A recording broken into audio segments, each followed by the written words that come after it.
ഞാനേ എന്താ പറക്കാൻ പോണ ചെറിയ വിഗ്ഗൊക്കെ ഉണ്ടല്ലോ ഈ സിനിമയിലൊക്കെ വെക്കുന്നുള്ളൊരു സാധനം. സാറൊക്കെ വിഗ് വെച്ചിട്ടുണ്ടെങ്കിൽ കാക്ക ഷോക്ക് അടിച്ച് വീണ് ലോറി കയറി പരന്ന് ഉണങ്ങിയ സാധനം തല വെച്ച് അതുപോലെ എന്നെ കാണാൻ വരുന്ന ഒരു 20-25 വയസ്സുള്ള പ്രായമുള്ള പലരും ഇപ്പൊ കാണുന്നത് ഏർലി ബാൾഡിംഗ് ആണ്. അതിന്റെ ഒരു പ്രധാനമായിട്ടുള്ള കുറച്ച് കാരണങ്ങൾ നമുക്ക് നോക്കിയാലോ.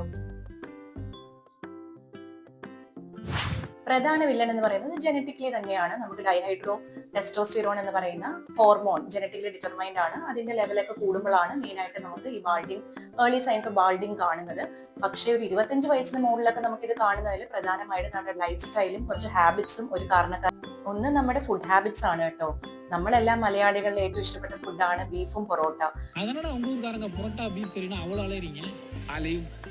ഈ പൊറോട്ടയും ബീഫ് റോസ്റ്റും എന്ന് പറഞ്ഞാൽ ഞങ്ങൾ മലയാളികൾക്ക് അത് വെറും ഒരു ഭക്ഷണമല്ല, ഒരു വികാരമാണ്. അതുപോലുള്ള ഫുഡൊക്കെ കഴിക്കുമ്പോഴത്തേക്കും നമുക്ക് ആവശ്യമായ ന്യൂട്രിയൻസ് ലഭിക്കുന്നില്ല. മെയിൻ ആയിട്ട് നമുക്ക് അയൺ, ബയോട്ടിൻ, സിങ്ക് പോലുള്ളതിന്റെ ഡെഫിഷ്യൻസി വരാൻ കാരണമാവുന്നുണ്ട്. സോ ബെറ്റർ ഡയറ്റ്, ആദ്യം നമ്മുടെ ഡയറ്റ് ഹാബിറ്റ്സ് ബെറ്റർ ആവുകയാണെങ്കിൽ തന്നെ നമുക്കത് ഹെൽപ്പ് ചെയ്യും.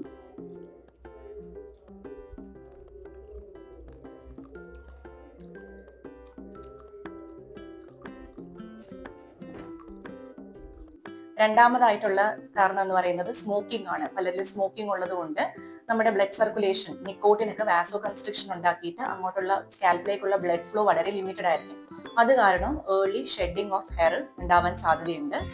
മൂന്നാമതായിട്ടുള്ള ഒരു റീസൺ എന്ന് പറയുന്നത് സ്ട്രെസ് ആണ്. പലരും അവരുടെ കരിയറിനെ കുറിച്ച് എന്താവുന്നുള്ള സ്ട്രെസ് ഉണ്ടാവാം, മാരേജ്, അങ്ങനെ പല കാര്യങ്ങളെ കുറിച്ച് സ്ട്രെസ്ഫുൾ ആയിരിക്കാം. സ്ട്രെസ് കൂടുമ്പോൾ കോർട്ടിസോൾ എന്ന് പറയുന്ന ഹോർമോൺ കൂടും. അതുമൂലം വീണ്ടും ഏർലി ഹെയർ ഷെഡിങ് അല്ലെങ്കിൽ ഹെയറിന് വലിയ വിലയില്ലാത്ത ഒരു അവസ്ഥയിലേക്ക് എത്താനായിട്ട് കാരണമാവുന്നുണ്ട്. ഫീമെയിൽസിനെ സംബന്ധിച്ച് അവരുടെ ഹെയർ ഫോളിന് പ്രധാനമായിട്ടുള്ള കുറച്ച് വില്ലന്മാരാരൊക്കെയെന്ന് വെച്ചാൽ സ്ട്രെയിറ്റനിങ്, സ്മൂത്തനിങ് പോലുള്ള പ്രൊസീജിയേഴ്സ് റെഗുലർ ആയിട്ട് ചെയ്യുന്നവര്, അല്ലെങ്കിൽ ട്രാക്ഷൻ അലോപേഷ്യ ഒരു കോമൺ റീസൺ ആണ്. അതായത് ഹൈ പോണിറ്റെയിൽ, ടൈറ്റ് ആയിട്ടുള്ള പോണിറ്റെയിൽ, ഹെയർ എക്സ്റ്റൻഷൻസ് ഒക്കെ യൂസ് ചെയ്യുമ്പോഴും ഈ ഒരു പ്രശ്നം വരാനായിട്ട് സാധ്യതയുണ്ട്. അഞ്ചാമതായിട്ട് റാൻഡം ആയിട്ട് നമ്മുടെ മാർക്കറ്റിൽ അവൈലബിൾ ആയിട്ടുള്ള മിറക്കിൾ ഓയിൽ എന്ന് പറയുന്ന ആദിവാസി ഹെയർ ഓയിൽ, അതുപോലുള്ള കുറെ ഒരു എവിഡൻസ് ബേസ്ഡ് അല്ലാത്ത ഓരോ ഹെയർ പ്രോഡക്ട്സും കാര്യങ്ങളൊക്കെ യൂസ് ചെയ്യുമ്പോഴും നിങ്ങളുടെ ഹെയർ ഫോൾ കൂടുതൽ വേഴ്സ് ആവാനായിട്ട് കാരണമാവുന്നുണ്ട്.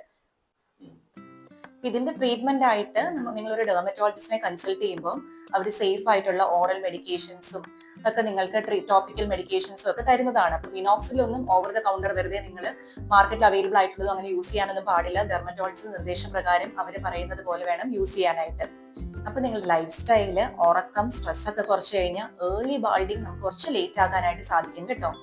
നിങ്ങളുടെ ഫ്രണ്ട്സുമായിട്ട് ഈ റീൽ ഒന്ന് ഷെയർ ചെയ്യണേ.